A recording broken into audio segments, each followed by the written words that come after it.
What's up? This is Alaric Ong, and today I'm here with Reshveen. And Reshveen is someone super amazing. Like, he has made more than $1 million in profit in property. He's made more than $1 million in profit in crypto, and he has also made more than $1 million in profit in stocks. Not many people have done in all three different domains. And he also did more than $10 million a year in his business last year. Last year, right? Yes. And he's a 2 Comma Club X award winner, which means he made more than 10 million USD through ClickFunnels. So, and he's also the CEO of Modern Wealth Academy. And so today I really have the privilege to ask him as many questions as I want and be here with him. And so Resh, maybe you can share your story, like how you achieved your first million when you were 26. Yeah. Wow. Wow. Actually, okay, if I were to go back to my very, very roots, Yeah. I actually started this journey when I was 18 years old. Okay. Right? I started a journey when I was 18 years old, and what I really, really wanted to do was make my first $1 million, right? And I actually started this website called milliondollarrush.com, and the subheading was my journey to making my first million, right? So there's a lot of initial things that I actually did. I started, investing. Started sharing my journey, started blogging, right? So I really like writing. I was a literature student, so I started writing a lot of things. So, initially I started making money through affiliate marketing, where I used to, promote other people, for example. And very simply, my entire life has always been, okay, fine, cool, I think about different business opportunities, but all my profits I used to put back into investing. Right, so like I think for the first 5-6 years of my life, every single profit that I made was always channeled back into buying stocks, trading options and whatever else, which I just used and just religiously grew, right? So I really bit the bullet.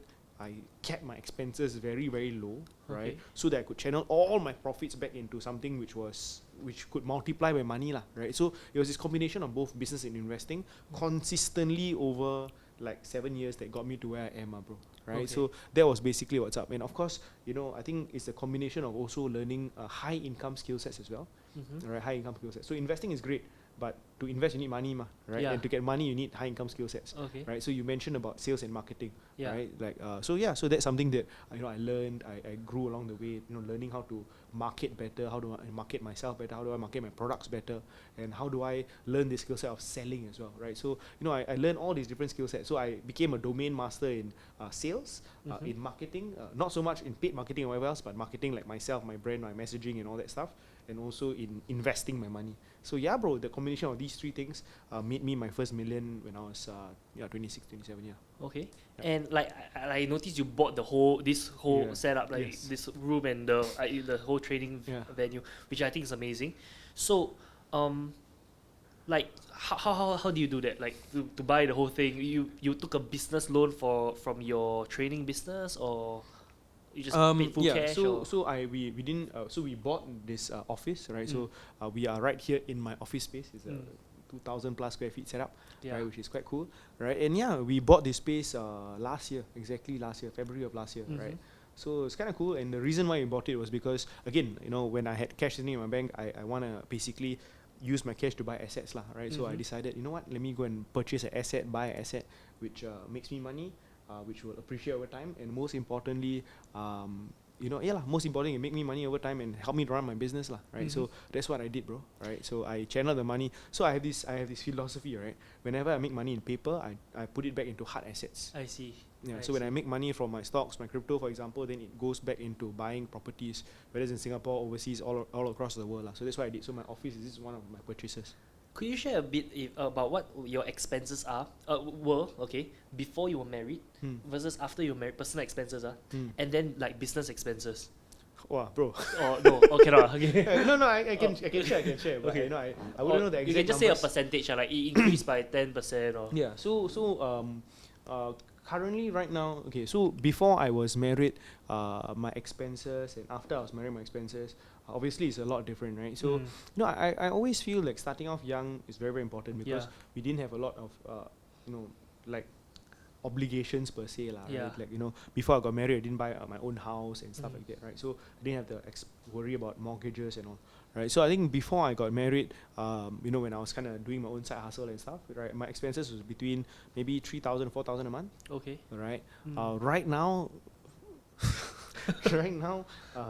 probably 20-30 grand. Okay. Right. Personally, right. Okay. Personally, 20, easily lah. I have a couple of properties I must service. Yeah. My wife's Birkin bags. I see. Right? And quite a bit of things, right? So I do spend quite a bit of money. On my business, it's probably 10 times of that. Okay. Right? It's probably about 10 times of that. So it's quite a bit. But yeah, man. So that's basically what I do, right? Takes money, make money. And so, like, you definitely have to have a very strong mindset and a very strong, you know, to be able to do this every month. How do you make sure that you don't, how to say, like, you don't fall into depression, or how do you make sure that, like, you're strong, not say fall into depression, but how do you make sure that you keep the boat tight, you know, that you don't, that the boat doesn't sink? So I think in building a business, which is where you have, you know, a lot more obligations, I think one of the things that is very, very important is that you have people that you can trust in the business, right? Okay. So people who will take ownership, responsibility, and really run the ship properly. Right? So I think that's something that I really truly have. I have amazing partners, and you know, my staff who work for me, you know, I can really trust them to build the business forward. Of course, the responsibility falls on me as the owner to make sure everything runs. But at the same time, I think, you know, you cannot be able to build a bigger business if you don't have people that you can really trust in your team, right? So, you know, I do have generals who I can entrust to make sure the ship keeps running lah. So I think that's very powerful. I see. Did you come from a military background or anything? Not really, bro. Not really. I wanted to be a military officer. I Okay. wanted to be a military officer, but that was my goal and my dream. Before when I was 18, when I was in the army, when I was in BMT, my goal was actually to sign on. But that didn't happen lah. So, but yeah, I don't really have a military experience or background. Yeah. I see. Okay. Okay. Let's talk a bit more about crypto. So, like, I understand you're very big in crypto and like Yes. you're an expert at crypto. So, like, okay, tell me more about, like, how can someone new get started in crypto? Well, to be honest, it's very, very simple lah, right? Okay. Super simple nowadays. Back in the day, it was quite complicated, but today you just have to open an account with any of your brokerages in Singapore, whether it be tokenized, for example, or Binance, for example. You know, you just have to open an account, deposit some funds, and then immediately it's as simple as clicking the green button and say buy lah. Then you can just Okay. buy a crypto coin and whatever not, Okay. right? So crypto is one of the asset classes in my entire portfolio. Okay. And crypto has, so every asset class has its pros and cons. Okay. Some are more stable, some give you more exponential gains, some are shit, some are more expensive, you know, cost a lot to get in, some is a lot cheaper, right? So I think crypto falls in the category of very low barrier to entry. Anybody can enter with any amount of money. You can start with $100, right? $50, you can start any amount of money. But it's also the pros of it is that this is one asset class that can give you the J curve. In investing, we call it a J curve. Why? Because it can give you something that has exponential 10x potential, but at the same time, it can also, you know, go to zero, right? So, you know, with asset classes like that, you don't put as much, right? Okay. You don't put the majority of your money in it because, you know, it has potential to go to zero, right? Yeah. But whereas if you buy a property is a property. It always has intrinsic value, so you won't see it drop like crazy or whatever else. So generally, that's where we put a bigger chunk of money, right? So yeah, man. So crypto relatively easy to start, but it's for people who want to start who don't have a lot of money and are hoping to make a good you know, multifold return lah. And tell me more, like, if let's say someone is afraid of like losing their passwords, because okay, when Losing you talk your about crypto, the Yeah. first thing I'm thinking, wow, so much of tech. You know, what if I lose my passwords? What if I lose my seed phrase? All this kind of Yes, stuff. Like, how do we, like, what would be your solution for that? Yeah, so dude, I'm telling you, man, you know, honestly speaking, in the world of crypto, and especially in tech, right? Yeah. Dude, nowadays it's very scary, right? Yeah. With all the scams and all that is happening.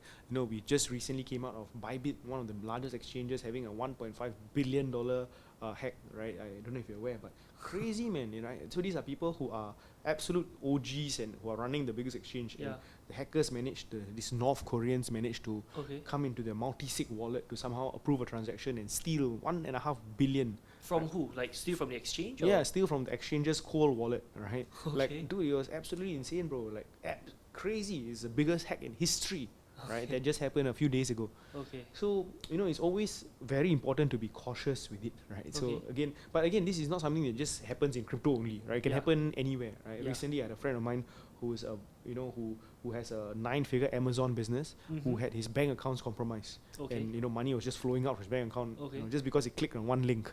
Okay. Right, so it's quite scary lah, bro. The world that we live in, right? Like, dude, And the thing is, it's not like, it's happening to somebody who's a stupid guy or getting scammed. Like it's just anybody, a professional who can hack, bro, nowadays, right? So you really got to be cautious with it, lah, right? So again, to make sure security is there, right? To make sure you have your two-factor authentication, and all that different things, you need to be aware, lah, right? You need to be aware and be wary. And of course, because of this kind of risk, you always, like for me, I always practice diversifying my money into multiple places, multiple bank accounts, multiple different asset classes. Okay. So I don't have any one concentration risk, bro. Okay. But so do you take all your crypto and put it in a cold wallet, or so maybe you can explain what's a cold wallet and everything, or and do you put all in a cold wallet, or like you have some in the exchange and stuff? Yeah. So primarily, what is a cold wallet? Cold wallet is basically where it is offline, right? It is offline. So imagine, so what's a cold wallet? Imagine like you have a safe. Yeah. Right? Like a safe is what you put in your house, right? That money, like literal physical cash, is in the safe, and then you have a lock, and then no one can touch it unless they come to your house, right? Okay. So that's what a cold wallet is, right? Yeah. A hot wallet is like, sure, you put your money in a bank account, for example. Nobody can kind of log in, right? But it's still accessible, right? The bank can still use it and do whatever it is. It's not under your custody. Yeah. Your money in your bank account is technically the bank's custody, right? So it's a different thing altogether. So that's basically how it is, right? So for crypto, if you want to keep it in a cold wallet, for example, your intention is, I just want to keep it, I don't want to touch it, right? So if your strategy involves like, I don't want to touch it, then you put it in a cold wallet, right? But if your strategy involves like trading, then you cannot afford to put it there, right? You want to trade primarily, then it has to be on an exchange, for example, where you're buying and selling and withdrawing profits. So for me, I mainly trade my cryptos. I don't really have the philosophy of keeping it very, very long term, right? That's not my strategy, right? So because I'm trading in and out and withdrawing my profits, majority would be on exchange. The only things that I really keep for long term is Bitcoin. Right, so my Bitcoin is what is on a cold wallet, which is separate. But everything else, my intention is to buy and eventually sell. Okay, but so for like cold wallets, right? What happens if I lose my cold wallet? What will happen? Like, do I lose all my coins? Okay, or? so if you lose your cold wallet, so it's like a thumb drive or whatever else, right? So as long as you remember your seed phrase, right? So there's this thing called a seed phrase, 12 words and whatever. As long as you remember the seed phrases, then you can basically back it up even on another thing, right? So it's all on the blockchain. So as long as you have that, if that one also gone, then gone, bro. Right? So even if you lose a physical device, as long as you know the seed phrase, then you can always back it up. So if I lose the device, but I have the seed phrase, I can how do I back it up? I buy another cold wallet and then import the keys. Okay. Import the keys. So as long as you import the keys, then you can actually back it up again. I see. Okay. And is there any chance that Bitcoin, right, can go to zero? Like what must happen for Bitcoin to go to zero? Like if it was illegal or if it was what, Yeah. So the question is, can Bitcoin go to zero, right? So I don't believe so. I don't think so, right? Today it's a multi-trillion-dollar asset, right? Like we November 8 we crossed $100,000, right, in Bitcoin's price, which is absolutely amazing, right? But yeah, December 8, right? So anyways, it is not something which is a multi-trillion-dollar asset class, right? So if it were to go to zero, that means trillions of dollars are basically gone, right? And of course, today it has become an ETF. Bitcoin has become ETF. You have some of the major institutions buying it, for example, right? So it's near impossible. I would say it's impossible for it to go to zero, right? Because it has intrinsic value, and it's because it's perceived as a legitimate asset class. So because of that, it won't go to zero. Of course, there's a lot of volatility, right? But for it to go to zero, very unlikely. Okay. How about for Ethereum? Is it possible for Ethereum to go to zero? Because Ethereum doesn't have a cap on how many the quantity of like the quantity of Bitcoin is 21 million, right? But for Ethereum, there's no cap, right? So, like for example, Luna, it dropped the value dropped, so is it possible for Ethereum to go to zero? For anything, my personal belief is that for anything outside of Bitcoin, anything is possible, right? For it to go to zero is possible. Ethereum obviously also has some very good strong headwinds, right? It is so basically, what's the difference between Bitcoin and Ethereum? It's literally gold and silver. Right? It's literally gold and silver. And if you actually look at it, Bitcoin is gold color, Ethereum is silver color. Right, so it's literally considered as the gold and silver, right? I don't know whether it's coincidental, but it literally is. Bitcoin is gold, right? Yeah. And then Ethereum, if you know the sign, is silver color. Correct. So, and just like the use case of gold and silver, gold, there's no use case, right? It is literally just a store of value, which is Bitcoin. But silver has a lot of use cases. Silver as the metal itself, right? A lot of use cases, wiring, whatever else, a lot of use cases. Ethereum is the same. Ethereum has a lot of use cases. The most number of developers built on Ethereum, founders are building, like, it's the biggest, most used, the most number of decentralized applications are built upon Ethereum. Okay. Right, so it's a lot of use cases. So again, if Ethereum were to go to zero, that means that nobody's building anything and there's no more value being created on Ethereum, right? Okay. So is that possible? Very unlikely. Well, can the price fluctuate, drop like crazy and whatever not? Yes, right. But as long as there are people who are building on cryptocurrencies, who are building decentralized applications and protocols, then Ethereum will always maintain some level of value.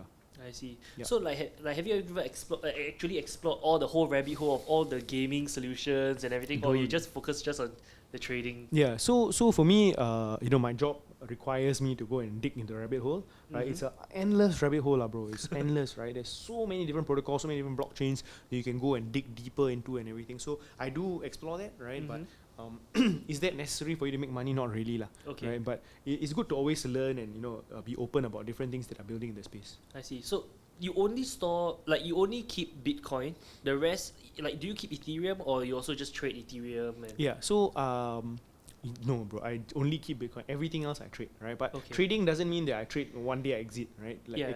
I can be holding for a few weeks and whatever else, Okay. right? But my entire goal is to take. And why do I feel that way? It's because of what I experienced, lah, right? Okay. You briefly mentioned about Luna and stuff like Yeah. that, right? So I was a very big investor in Luna as well. Oh, okay. And after that Luna entire crash happened, right? Like, dude, there was $70 billion, right? Like in terms Okay. of market cap and everything. For it to go to zero, I realized is one thing, right? The one realization was very simply, anything and everything can happen, and something that is giant today can be slain tomorrow. Okay. Right? Especially again, you are an AI guy yourself, Yeah. dude. The shifts and the speed at which new technologies are being built nowadays is Yeah. quite crazy, lah. Yeah. Right? You have OpenAI that you think is a crazy thing, and then suddenly you have DeepSeek coming out that apparently is Yeah. at a lower cost or whatever Yeah. else. Then now you have Grok, for example, Yeah. right? So everybody's on their toes, Yeah. right? And one day you can be relevant, the next day you can be completely irrelevant, right? I see. Like, for example, just to share with you, like I used to use Google to ask questions, right? Google search bar to ask questions, Yeah. right? No, like, it's shit. Like I would rather ask AI like ChatGPT or Yeah. a freaking it gives me better reference points, right? Like Google just give me a bunch of sponsored and then like links and whatever else. Yeah. SEO is there, but it's not really answering my question per se, right? So I all the while I was depending on Google, now I prefer using like ChatGPT or whatever else to basically answer my questions. So again, crypto, same thing, right? Crypto is technology, right? Technology changes very quickly. What's here today can be gone tomorrow. Correct. So it's important to always be on your feet, lah, right? So Okay. you cannot have the mindset of like, I can buy and forget, for example, right? I don't think that is a strategy that will pay off very well in the long term for crypto, lah. Okay, I think it's quite interesting that Luna could go to zero even though it was a $70 billion. Yeah. What makes it that Bitcoin cannot go to zero? Why Luna can go to zero but Bitcoin cannot go to zero? Yeah. So the way Bitcoin was built and the way Luna is built is very, very different, lah, Okay. right? So you got to understand the mechanics. If I were to go super geeky, I can explain, lah, right? But Okay. very, very simply, there was a bank run on Luna. Okay. Right? So let me try to make it as simple as possible, Okay. right? So Luna had this stable coin called Yeah. UST, right? Yeah. UST, which they actually had, and very simply, this UST was supposed to be pegged to the US dollar, right, 1 to 1. And again, all the applications that were built upon Luna was depending on UST as the stable coin, Yeah. right? So basically, when shit hit the fan, right, and everybody started withdrawing money from their protocols, UST lost its peg to the dollar, right? Okay. And then it started going. It was no longer $1; it became 90 cents, 80 cents, 70 cents, right? Yeah. So the value of UST basically spiraled out of control. And then there was this bank run where people were exiting with billions of dollars. So once there was this bank run, right, and the problem is, what a traditional bank will do is they can actually just halt everything. So you cannot do anything anymore.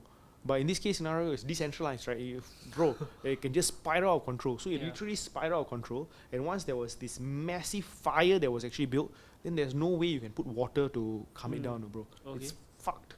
Right? It's Okay. gone, right? Okay. So, and that's the reason why basically the entire thing collapsed and stuff, right? And of course, it is also being run by human beings, and there is a lot of what Do Kwon was saying and stuff like Yeah. that. So there's a lot of human elements. How Bitcoin is built is completely decentralized, right? Okay.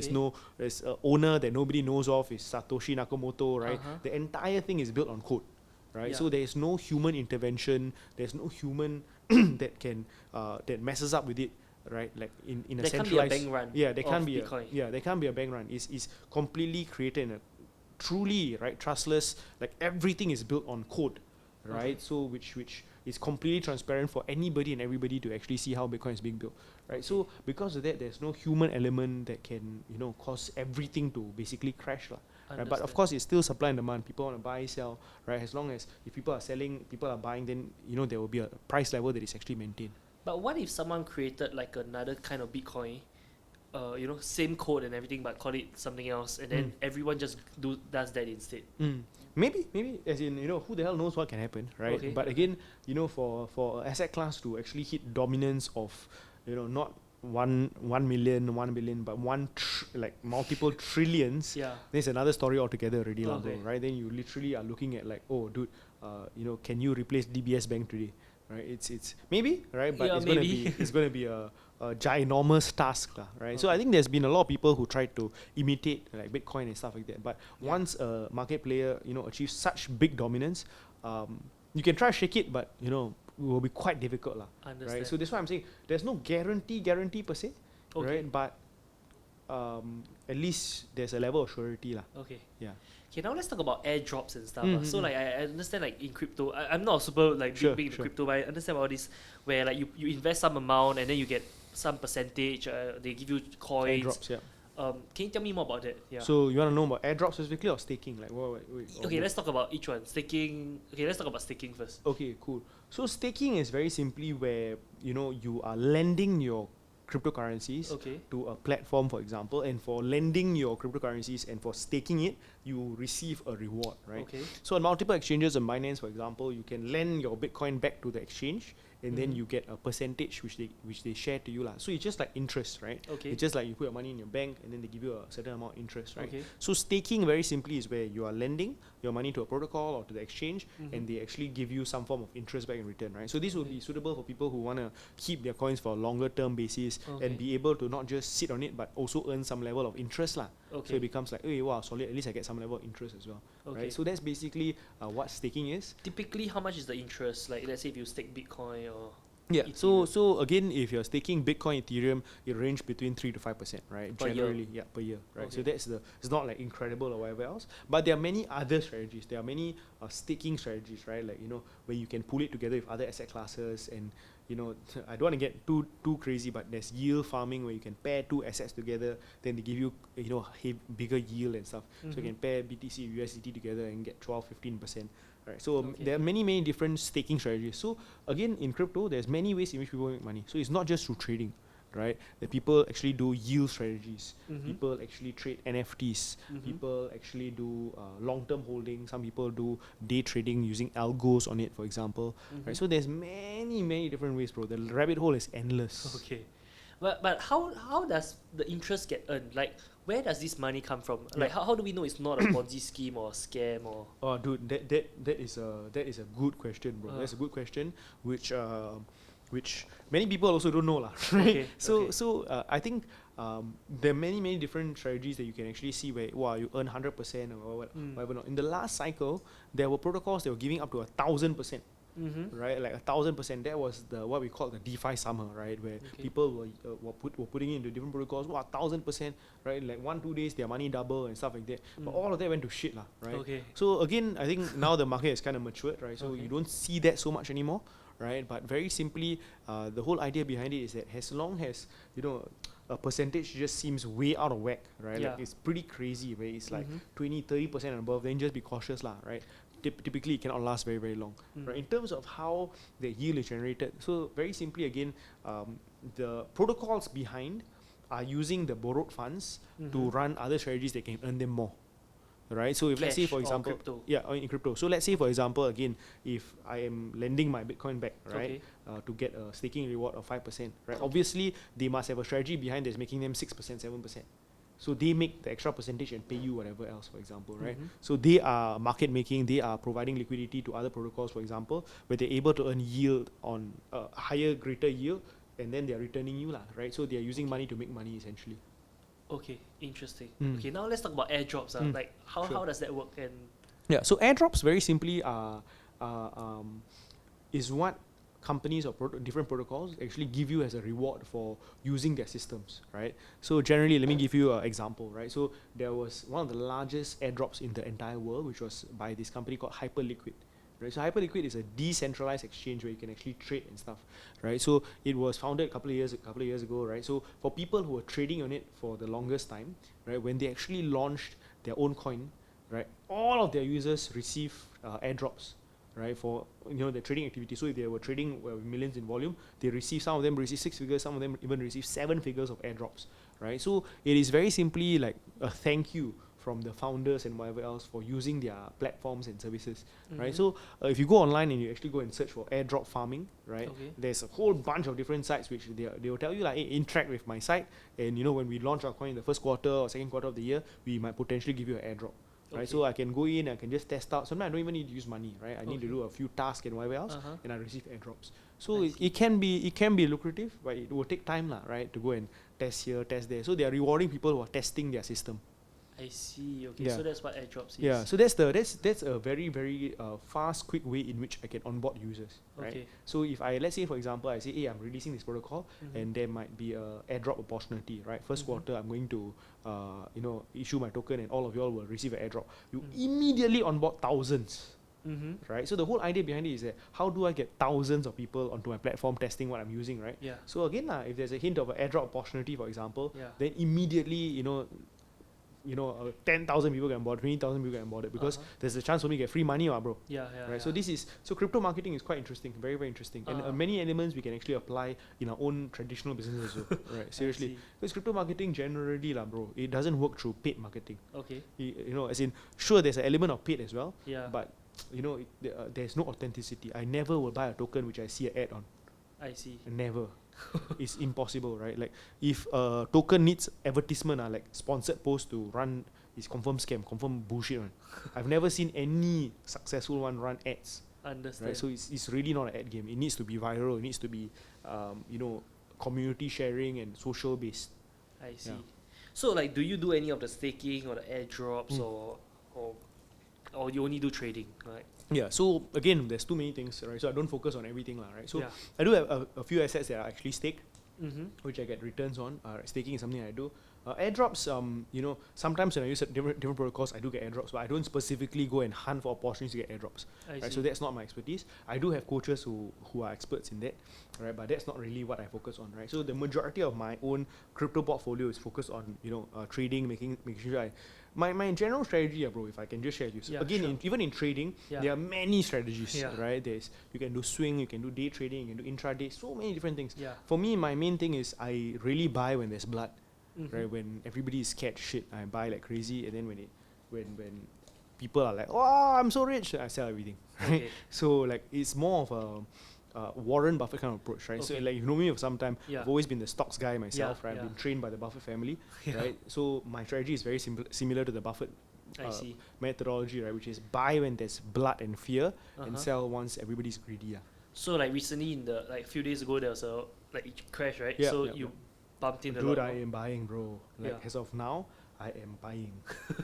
Yes. I see. Okay. And like when it's up, do you sell everything or like? Dude. No, I won't sell everything, right? Again, I've set up my life such that I don't need these are funds that I'm using that I can afford to lose per se, right? So at no point of time do I see unless it is extremely overvalued, right? If it comes to a point of time where I really can sense that it's very extremely overvalued, then I will maybe de-risk everything. But generally, my entire strategy is once it goes up like crazy, I will de-risk a good amount, right? A very, very good amount, like a couple 100,000 or whatever else, right? Then I take it off.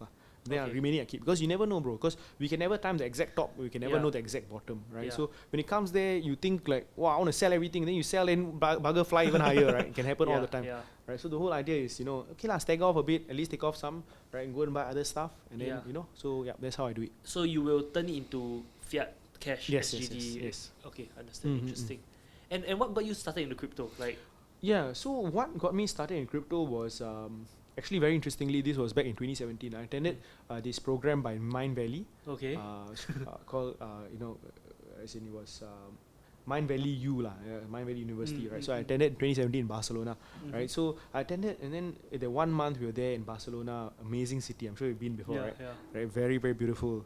Many beautiful women as well, right? So anyways, I was Barcelona, and then they had this class, and everybody there, for some reason, every session somebody was talking about crypto, Bitcoin.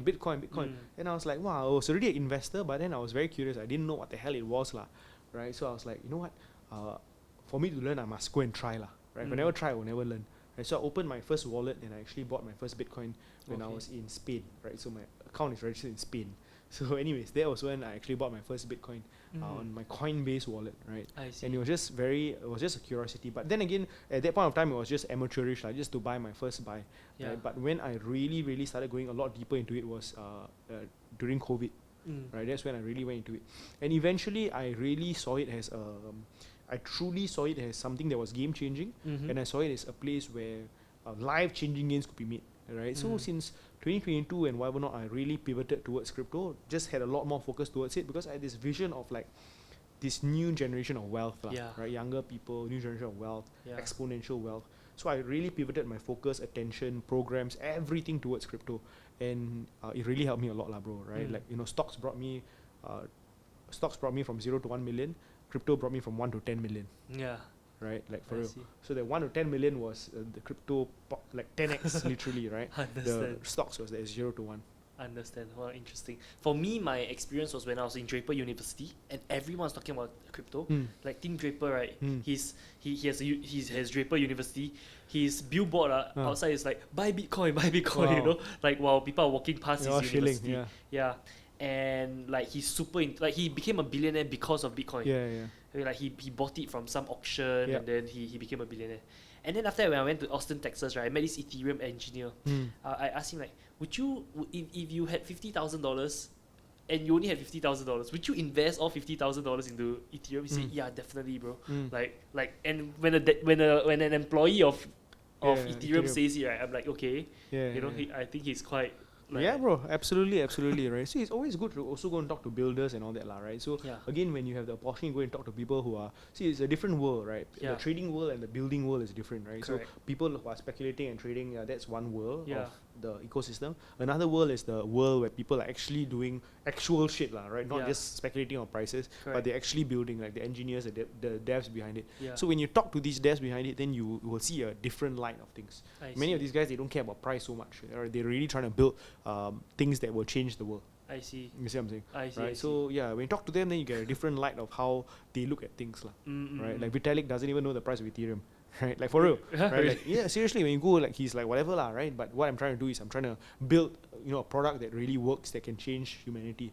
I see. So he doesn't even care about the price of Ethereum. As in again, but his level is different. Like he's a multi-billionaire already, right? So like money becomes a different. The concept of money is very different.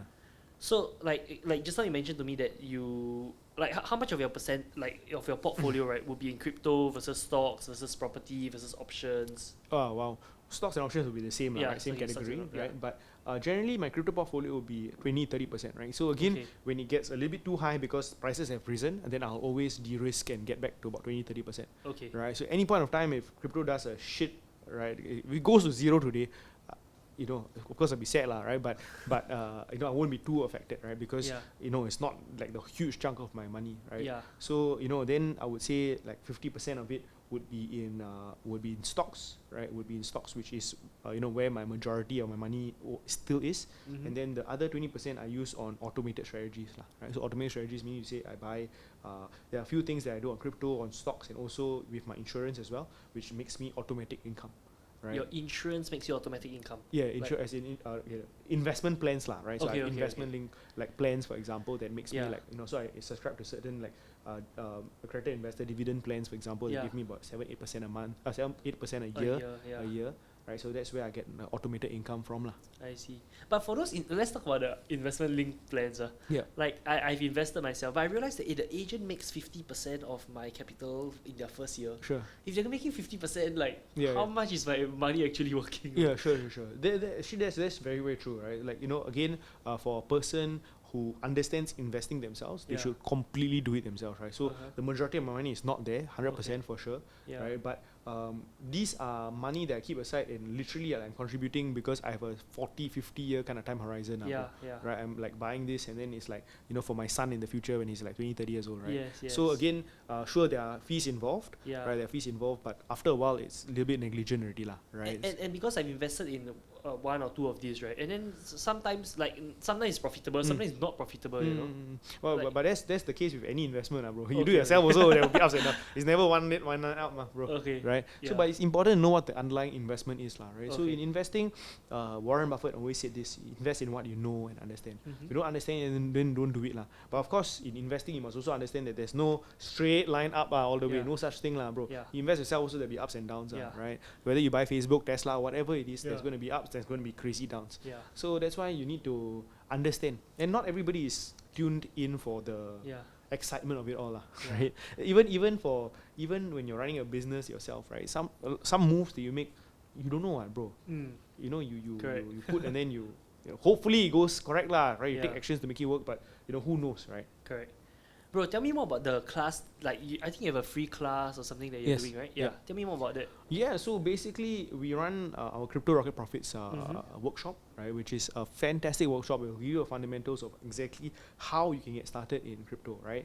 And most importantly, one of my main focuses is to teach people about daily income, right? Because I think one of the most important things that people need, right, if they want to be financially free, if they want to be able to quit their jobs, is to find a way in which I can actually make some level of income on a regular basis, right? So a lot of my program is structured around how do I create that daily income for myself, right? And that's something that is quite exciting, right? So I do run a workshop to teach people how to get started, right, to really take advantage of this wave that's about to come, Okay. right? And most importantly, to also make daily income along the way as well, right? So Okay. that's what my class is really focused on, to help the beginner to get, to really have a proper foundation.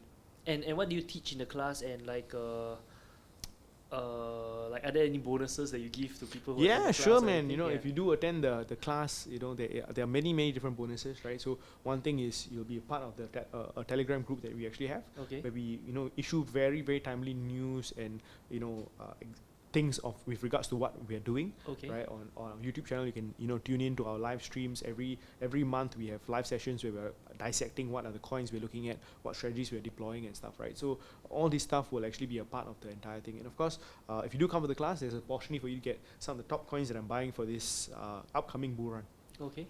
And is this suitable more for beginners or advanced people? Yeah, so it is tailored for anybody who's really interested in crypto, but it'll Okay. be especially useful for people who are zero, right? Who really don't know anything and who really want to get a proper foundation, right? That is who it's the most suitable for. I see. Yep. Okay, cool. And like, how can people follow you and everything? So I am the Six Pack Investor Okay. on Instagram, right? So again, Uh-huh. if you want to follow me, you can follow me on Six Pack Investor on Instagram. Of course, you can always Google our company. It's modernwealth.academy. Awesome. Thank you so much for being on this interview. Thank Yeah. you, man. Thank you so much. Awesome.